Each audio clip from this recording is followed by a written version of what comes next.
Every day, the little girl secretly ate her classmates' leftover food. When the teacher saw this, she immediately stopped her. Because the girl's family was poor, the teacher gave her an extra meal every day. The teacher didn't understand why the girl still ate other people's leftovers. The girl cried and said she wouldn't do it again. Then she ran out. The teacher followed her and only then learned the truth. It turned out that 6 months earlier the girl's father had fallen at a construction site and injured his head. If she ate the boxed lunch, her father would have nothing to eat. The teacher asked where the girl's mother was. The girl shook her head and said she didn't have a mother. Seeing this 6-year-old child take on the responsibility of caring for her father, the teacher felt deeply pained. She decided to take the girl back and get her another meal. When they returned to the classroom, the classmates brought their meals and eagerly shared them with the girl. The girl was deeply moved when she saw this. She bowed deeply to her classmates. Then the teacher told the girl that China's top surgical professor was offering free consultations. There might be a chance to cure her father. The girl took her father to the hospital. In the lobby she accidentally bumped into a woman. The girl quickly apologized. The woman froze the moment she saw the man, because he looked exactly like her husband. 6 years earlier she had given birth to a stillborn baby, and her husband had left her. When she saw the little girl,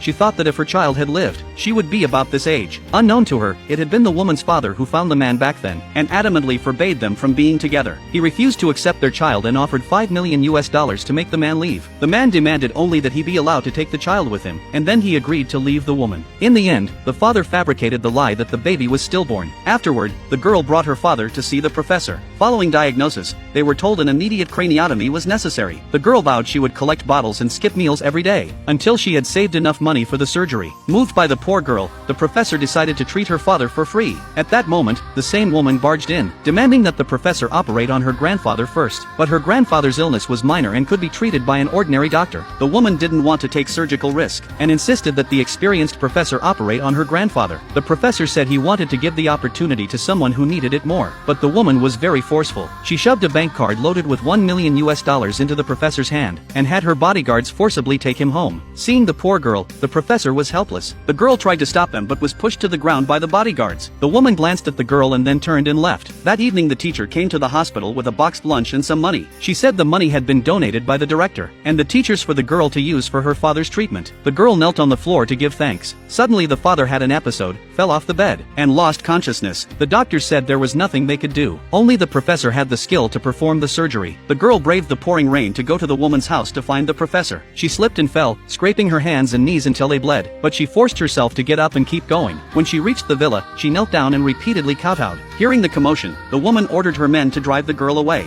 The girl collapsed in the heavy rain from exhaustion. By then, the woman's grandfather's surgery had been completed. He had vaguely heard the noise outside earlier. When his men told him what had happened, he showed no concern. He asked whether they had found the little girl who had saved him before.